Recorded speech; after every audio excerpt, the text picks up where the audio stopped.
afternoon, boys and girls, and good afternoon, Silkstone. We've actually got 5 boys and girls sitting on the floor in the library listening to the story today, so it's a live reading. But I know there'll be lots of people enjoying the story at home on iPads or on computers or phones later on. Today's story is Olga the Brolga. I'll tell you again, guess whose favourite story this was when she was little? My daughter Meg, she used to love this story. Olga the Brolga by Rod Clement. Olga the Brolga was in a terrible mood. She was whiny and pushy and downright rude. Sometimes we all get in a terrible mood, don't we? She jumped on the table, knocked over the tea. "Will you dance with me, Dad? Please, please dance with me." Her father looked cross and straightened his paper. "I'm having my breakfast, so no, maybe later." "Don't ask me," said her mum. "Don't ask me again. Don't ask me where and don't ask me when. Now hop off the table. Dance outside for a while. Go dance with your friend, the old crocodile." Ellie lay in the sun, her mouth yawning wide, her tail in the water being lapped by the tide. Look what book Ellie the crocodile is reading, Jaws, which is a story about a shark. It eats people. I know, Michael. "Ellie," cried Olga, giving Ellie a fright.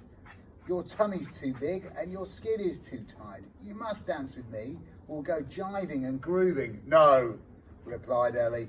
"I'm very happy not moving. Why don't you ask Joanna Jacana? I saw her dancing last night at the Club Tropicana." Olga found Joanna tired and sad, collapsed in a heap on a large lily pad.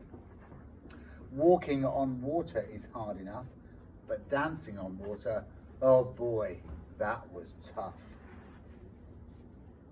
Which teacher at school does Joanna Jacana remind you of, with all that pink, the pink boa and the pink handbag?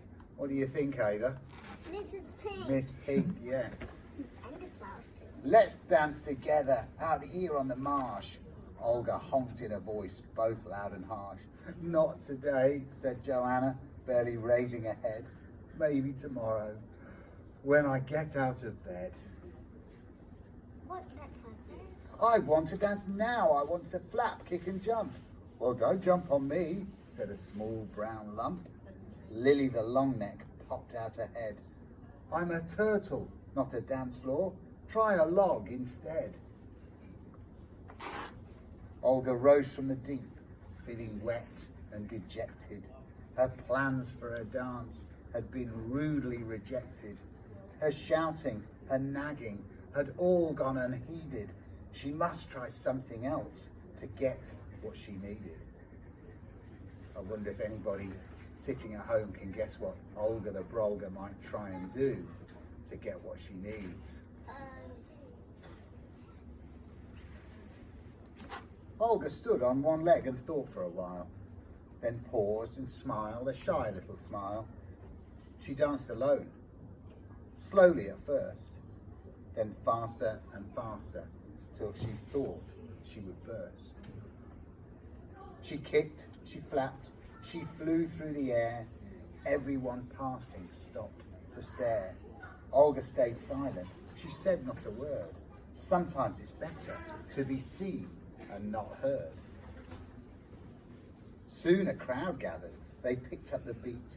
There was a shuffling of feathers, a tapping of feet. As the whistling ducks whistled the latest dance tunes, Olga and friends danced all afternoon. When the sun finally set and darkness descended, they said their goodbyes and the dance party ended. Olga was tired but happy at last.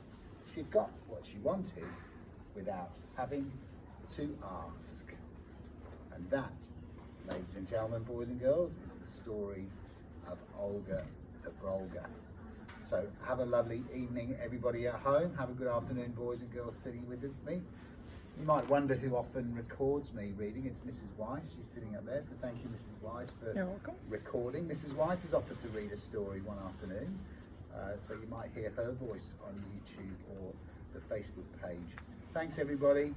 See you soon.